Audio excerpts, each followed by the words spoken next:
It's Georgia Florida week, and you might be saying to yourself, why do I have Chris Marler on the show? It's for a reason. He's incredible at what he does. We're going to be talking about the game next. Locked on Bulldogs.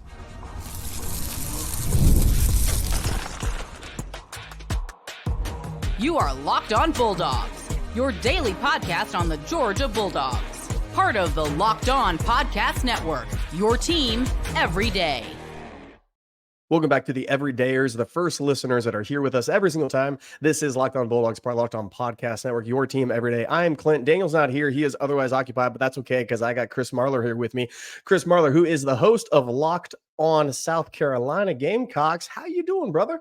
I'm good, man. I'm good. I've been doing a lot of stuff this season, but It has been fun watching the ups and downs. Dude, it feels like all the stuff that we thought we were possibly going to get, the chaos with a 12 to 14 team playoff, all that kind of stuff, it may very well still end up with the same usual suspects in the playoff. That being said, it's been very, very fun this season. And you know, it does feel like Kirby has gotten everything kind of like righted the ship with what's going on in Athens. That's exactly right. Today's episode brought to you by Game Time. Game Time. Download the app today. More on them in a moment. But yeah, you're right. I've been on record. The three things we're going to talk about. We're going to talk about previewing the Georgia-Florida game. What do we have to look at? The hate that isn't part of that. Chris has some very insightful things. Being a Georgia guy himself, he knows. And by the way, he's a Braves fan, and this is a Braves. He doesn't have the mullet, so no. I'm not a Braves fan. I'm the biggest type of douchebag there is. I know. I was trying to make you come on over. Yeah. It's okay. No, being a Georgia guy, he has some insight for us on the hatred that Kirby Smart has of Florida. He is rightly dead on with that. Third segment, we're going to wrap up with a couple news and notes of some injured guys as Chris goes on his way. But let's start here. Chris, this game coming up, it's wild to me because Florida thinks they have a shot. Like legitimately, Florida fans and Florida team actually believe that their newfound running attack, DJ Lagway and Billy Napier coaching for his job, those three things in a rivalry game, they believe that is enough emotional effort to turn the tide in this game. And you said Kirby has the ship righted. I agree with that. I think he's gotten everything on point now. All arrows are pointing in the right direction. What the heck is with Florida fan thinking that they have a shot in this game? I mean, listen, they're doing what all fans do. And I'm not going to hate on them for thinking they have a shot. I think we all get to that point where it sounds dumb now for Georgia fans, but if you're an older Georgia fan, or if you remember before Kirby got there, even the early Kirby years, like there's been a time, like when I was growing up in the state of Georgia, I mean, since Spurrier got there, Georgia lost this game 21 times in 30 years. And that's where a lot of this deep-seated hatred for Florida comes. And also it's because, listen, we remember that 2022 Tennessee game in Athens, right? Like Kirby could have scored 40 if he wanted to easily, and he could have made that game much worse than it was. But instead, he took his foot off the gas in the rain in the second half. That game was never close, despite what Tennessee fans wanted to tell themselves. The game was never close. That's not what Spurrier did. That's not what Urban Meyer did. Listen, that 2007 game was awesome for a lot of reasons. It kind of came back and hurt. It kind of came back and hurt Georgia the next year, because I think it was like 52-10 or 49-10 or whatever it was. This is a game that is full of hatred from both sides. I've never seen two fan bases hate each other more, especially on social media, year-round than these two teams. No matter how good or bad they are at the same time, one of them is versus the other, whatever. They hate each other more than anything I feel like I've seen, especially on social media. But if you're talking about wanting to build your own hope up and delusion, if you're a Florida fan, I'm not going to judge you for it. But every other game on the schedule, including Texas, I would be like, okay, you can talk me into a path where you could potentially win. I don't have that they don't have that against Georgia. They just don't. Yeah, if you look at how this game has played out each and every year since Kirby has been there, Dan Mullen, the only guy to beat Kirby Smart in this rivalry since Kirby has gotten there, it's been incredible to me to see this take place because he actually had a game plan to try to attack the defense. And you joked about it earlier, and every single Georgia fan is going to have, there's two things that will get us going. If you talk about a second string quarterback coming into a game and beating you, and then you talk about wheel routes and why in the world that man coverage or zone, nothing seemed to work. You went back in quarters, you did too deep with the man underneath. It didn't matter, wheel route. And Dan Mullen just lived and breathed and died by that the entire time against that. But if you look at what Billy Napier does, Okay, I'm not giving the coaching edge to him at all. You look at DJ Lagway coming in. Billy Napier's not a QB whisperer, and DJ Lagway is incredibly talented. I'm not doubting that, but the dude is still raw and young, and his talented cast around him ain't that talented. And you talk about a running attack. Kirby Smart is going to force Florida to throw on you. He did that with Quinn Ewers. He said, "Hey, Texas, guess what? Quinn, try to beat me. I'm going to man up on the outside, and I dare you to because I want to take away the run." Okay, Texas, you might be able to say, "Hey, I like our chances there," as a Texas fan. As a Florida fan, you're really going to tell me with that wide receiver group and DJ Lagway with his accuracy issues is going to be okay with that? His completion percentage is trash. Athleticism, sure. It doesn't have the deep ball touch that Milroe had, because that's what, if you're getting Alabama, like that's what Milroe did. You run with them and then you over the top. And he has that neat little touch on that. DJ don't have that, guys. It's not in Florida. Think about this too, the mismatch in that Bama game, especially one of the things that was so odd to watch, right? Like dating back even to last year, different scheme, different OC, all that kind of stuff in Atlanta. Like Georgia comes, crawling back. They're down 3 late in that game. And I was sitting there, I was like, oh my God, I'm at an engagement party full of Georgia and Auburn fans. This is a nightmare scenario for me. Of course, this is how it ends, because Georgia's the best team in the country, right? And they unveiled some new wrinkles to that offense with Tommy Rees, Jalen Milroe, and they let his legs beat him. Jalen Milroe, no matter who else is on the field, including anyone from Georgia, Ohio State, Oregon, the moment he steps on the field, he's the best athlete on the field, no matter what. You don't really have anybody from Florida. And even from a schematic standpoint, if you think about it, like, dude, that Tennessee game, there's a 4th and 1 that like Florida fans lost their minds on because they ran like a jet sweep type thing. If Lagway was that athletic and he was like that aware in the moment, if he just takes that ball and like pulls it out of the belly of that receiver, he walks into the end zone. Like there's a difference between being able to scheme Jalen Milroe into design QB runs or jet sweeps or whatever, where he has the option and you get to be on your toes and all the window dressing that you saw even with Texas. Yeah, that's not what happens here with Florida. It's like watching. I'm trying to think of a good example, and I'm kind of drawing a blank of like if you bring in a backup quarterback who's running an RPO and they're not going to actually ever tuck the ball and run and keep it and run, it takes away that entire threat. And what Florida doesn't do schematically is make you bite on any of those things because you're not worried about DJ Lagway's like legs, even though they're there. And you brought it up, man. Like, dude, 7 of 14 for 259 yards is an incredible stat line against Kentucky. This isn't Kentucky, and this is not a team that like bites on a lot of stuff like that. Like they're just not going to make those mistakes. No, not at all. Even if they do, I like our cornerback and our defensive backs turned a corner against Texas, the best offense that we're going to see all year long. DBs were locked in. So if you're going to tell me that Florida has better defensive or better wide receivers, offensive schematic, and quarterback than Texas, I don't believe you. And that's not so you're going to say, well, we're going to get our running game going. That's really what it's going to be. We've played better running teams and shut them down every single time. It is common, and then add on top of that all the hatred from this rivalry. And I think the defense for Georgia. Talk about the best, if you want to say, maybe this would be the top pass rushers in the SEC. All of a sudden, that top list is real crowded right now because there are a bunch of dudes that are coming from Johnny Walker Jr. at Missouri. I really like what he's doing. Jalen Walker at Georgia, he came on in a big way. Texas, and I think he continues his ascent. And you got Nolan and a couple other guys and other places. But if you look at Georgia, what they're getting back this week, hopefully in Jordan Hall, what they already have there, and the defense on point with Glenn and Kirby, it ain't going to stop now. It's like all of a sudden you said all gas, no brakes.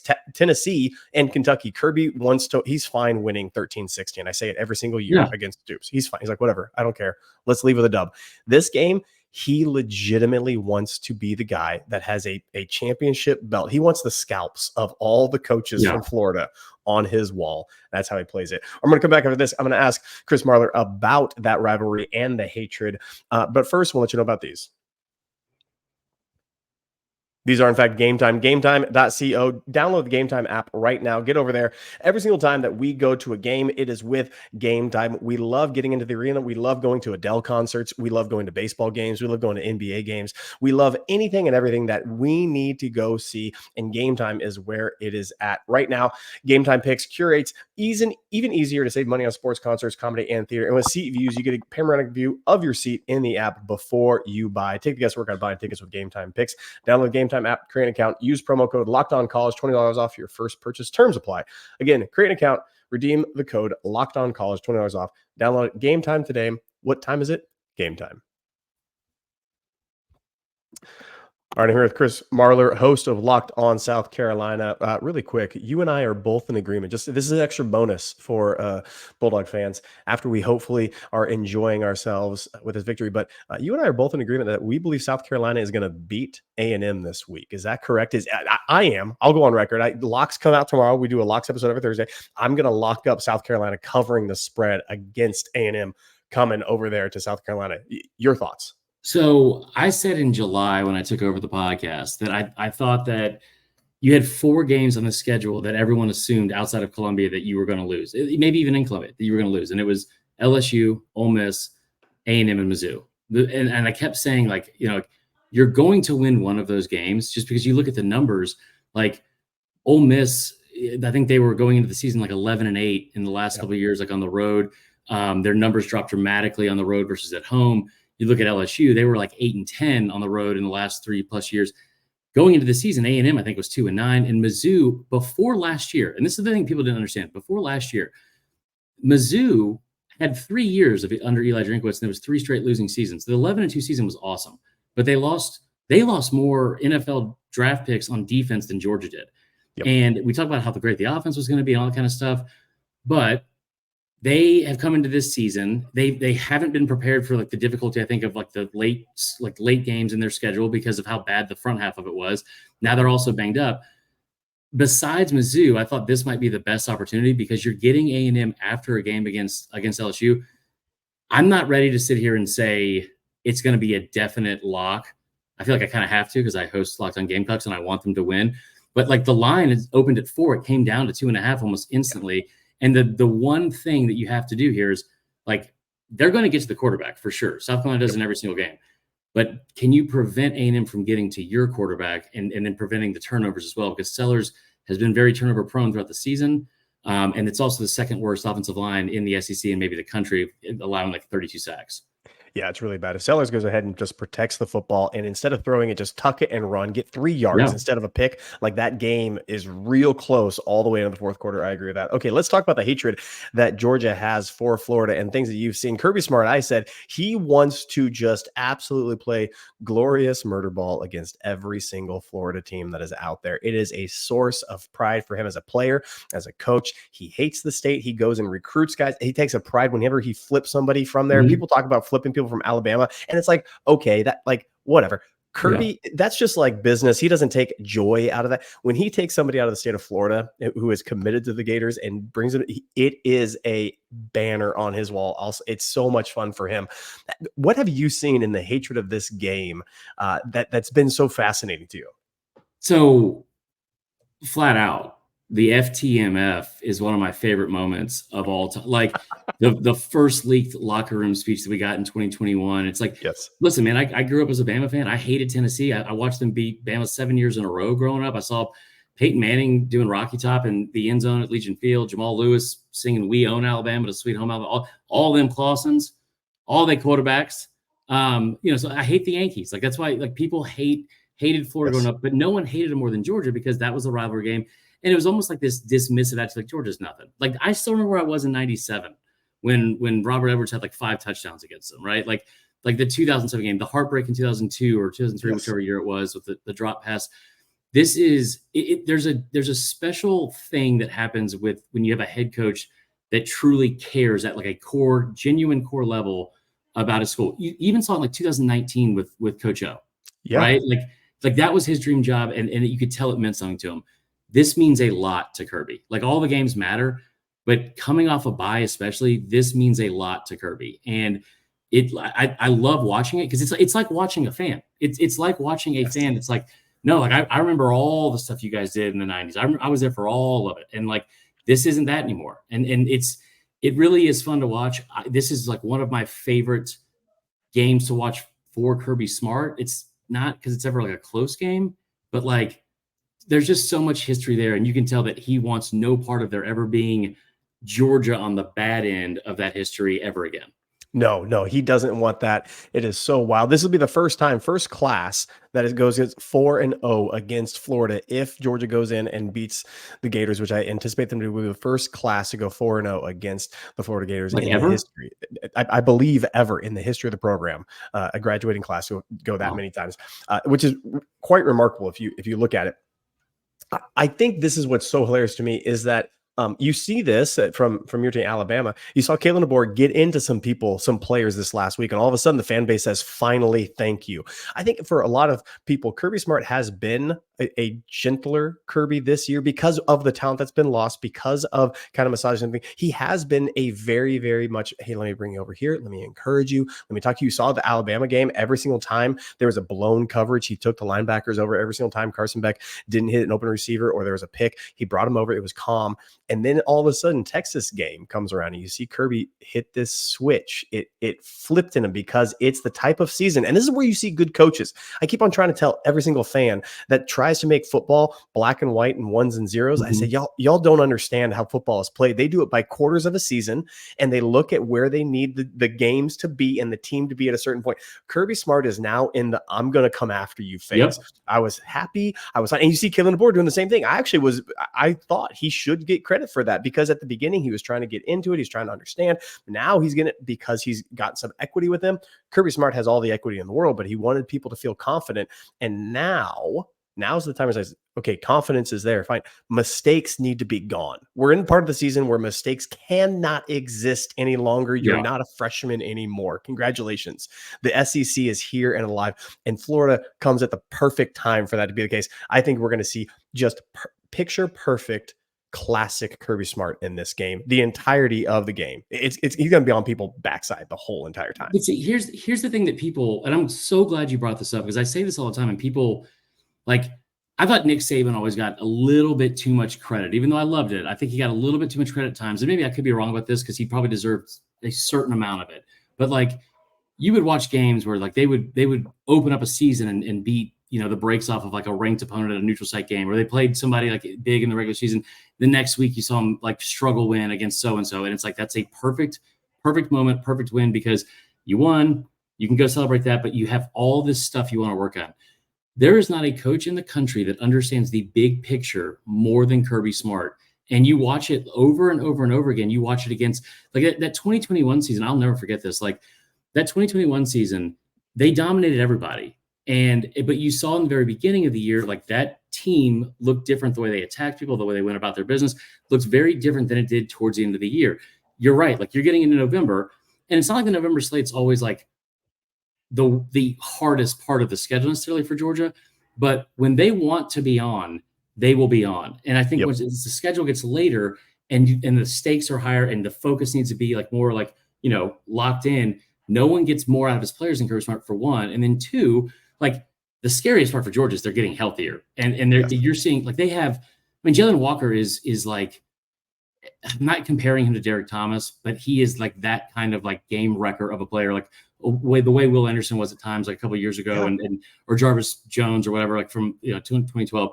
But the thing with Kirby is he gets the big picture more than anything else. And so that 2021 SEC championship game, I remember Bama was down 3-0 in the first quarter, and they pinned Georgia deep. And I'm sitting there in the stands and all Georgia fans, and I looked over the guy next to me and I was like, all right, well, there's the Bama guy. Just don't give up a 94-yard drive. That's it. And it was 6 plays or 7 or 8 plays, and it capped off with a touchdown to Darnell Washington, which they hadn't done really all year, on a wrinkle in their offense that was brand new. And it's all the stuff, all the struggles that people, the fans want to get upset about in September, October. Kirby doesn't care about any of that because he knows this is going to be a 15-game season or 16-game season, whatever. And we're built for the long run, not just for the momentary satisfaction. It's so wild. People want to treat these actual players as video game, and they want to say, get up, get 100%, go balls to the wall every single game. It's that's inhuman. You can't do that. So you're going to have a Kentucky game. You can't cover the spread every single time because you're going to just kill your team. Kirby Smart knows how to do a narrative and knows the long haul. He's been doing it with Saban for so many years that he understands how you do chemistry and how you ride out and where you need to have fatigue, emotional, intellectual, and physical. It's all part of that. Chris is going to take off. Chris, where can people find you? Give them your Twitter. Give them where they can go find you and hang out with you. Yeah, so it's Brooks Austin, film guy. That's me running. No, I'm kidding. It is Vern Dumquist. If you're a Georgia fan that's followed me once, twice, somewhere in between, I have lost another Twitter account. It was not my fault. I didn't say anything inappropriate this time. Just had my email hacked. But Vern Dumquist on Twitter, Vern Funquist CFB on Instagram, all that kind of stuff. Still doing Georgia deep dives and all that kind of stuff. Working for ESPN in Baton Rouge as well. Next Round Live and doing some Bama stuff with them and just all over. So y'all come find me, and I'm fun in moderation. You'll like it. He is fun all the time. We love Chris. Hey, Chris, thanks for being here. Be well. We're going to come back after this. I'm going to give you final updates and thoughts of the game. But first, these.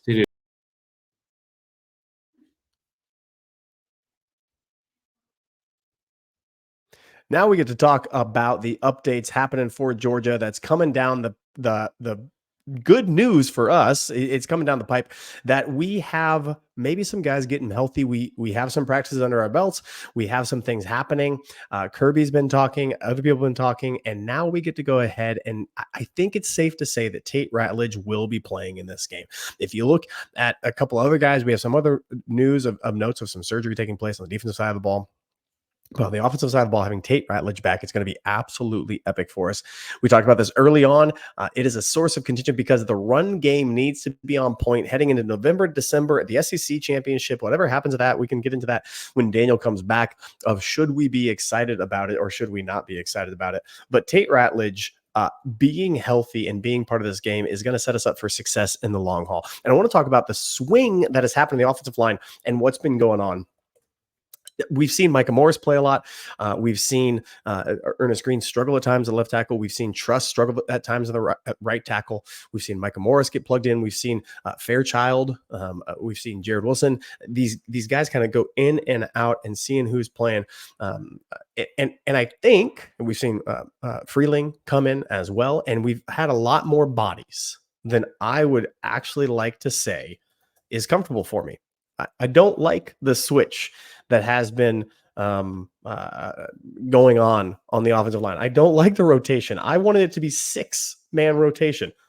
6, not 8, not 9. Having Tate Ratledge back gives us a huge, huge, huge boon because it brings continuity. It brings tenacity. It brings a little bit of meanness, and it brings back a run game. Pass pro has not been a problem at all. Not whatsoever. Not one thing about pass production has been disappointing or bad for us at all. What has been is the running attack. Etienne's been doing his part. You saw Frazier go ahead against Clemson, blow up, and ever since then has been quiet. He's been struggling to get those same yardage unless he spills it out to the outside on some sort of toss or something like that. Then he goes ahead and gets some yardage. But it's been difficult is kind of a kind term. It's been a slog in there. Really a lot. This is what Kirby said about Tate Ratledge. Tate took quite a bit yesterday. Took quite a bit. I don't know how many he took, but I know it's more than yesterday because we had more available. Trying to be smart in terms of his volume. What he is saying is he's back at practice doing the things. We don't want to go ahead and blow all of his reps during the week because we want him there on Saturday. That's what he is saying, and which should be exciting news because, again, he brings a level of intensity in the run game that you and I would love to see more of. So him being back, I think, is only going to help us out for the long haul.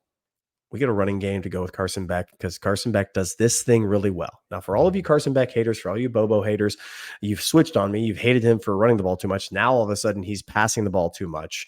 And he's not – I said I don't want to see another empty set to save my life. You need that threat of run in there. And he hasn't had that. We need that because Carson Beck on play action is truly elite. On play action passes, Carson Beck is the best quarterback in college football on play action passes. He gets to dissect. He gets to find where those are in the defense, where the soft spots are, where the runners are over the middle. He gets to go through his progression. On play action, you take short, medium, and big. He can take his shot big if he wants. He can settle for a medium and let the guy run. He can go short and with his accuracy underneath. That's what play action does. Play action allows you for the big hit, home run hitter or the intermediary. And when you have people sucking up and running behind, he's able to put it on a dime behind them. Carson Beck is only going to improve the pass game. Mike Bobo wants to run to set up the pass. And that is play action. It's a great deal. Also, Jordan Hall, we have an update on Jordan Hall. Jordan's done more, is what Kirby says. He still has moments where it bothers him, but I thought yesterday was Jordan's best day yet. And I think 3-day off really help him. I'll have to watch today and see how it goes. I don't really remember. What he is saying is here, look, Jordan Hall's a difference maker. If you don't understand how Jordan Hall's a difference maker, just go look at the reaction of Kristen Miller and guys on the defensive line that talk about him having more availability and the excitement they get around him. You could tell the other alphas when they want alphas in the room with them and on the field with them, it changes a great deal. I think having Jordan Hall back on the defensive line is going to change the rotation. Right now, we've been thin at the rotation. We've had some disruption. McLeod's been doing well. Ingram Dawkins has been playing outside of his mind. Kristen Miller on rundowns has been great. But I think having a guy like Jordan Hall back is going to add more, not just to first and second down, but also third down. I think Jordan Hall gets overlooked at times by people. Maybe you just don't understand, or maybe you don't get what his presence on that defensive line does on third down, because that allows guys like Mykel Williams, who looks to be fully back now after Florida. They were tempering him and giving him a pitch count, if you will, because they wanted him back maybe 75% for Texas, which you saw in spurts. He was exceptional. He was elite. Well, now after Texas and not blowing all of his reps in that Texas game, now he's got a bye week and practice this week to ramp up for the Florida game, and things are looking better and better. Last thing I want to point out that Kirby said that's really interesting. News and notes. Jonah Ajayi is done for the year. Surgery done. He's gone. What a sad thing, but go get healthy, go get back. We anticipate a lot of things from that young man coming back next year. We anticipate him being an impact player on the defensive line. A great deal. Kirby also had this to say about KJ Bolden. He's been great. He's really confident in his checks. He's extremely smart for a guy his age. He had no real issues picking up our defense, and that comes from high school background and really from his instinctiveness and intelligence. He's a bright kid. He can communicate very well.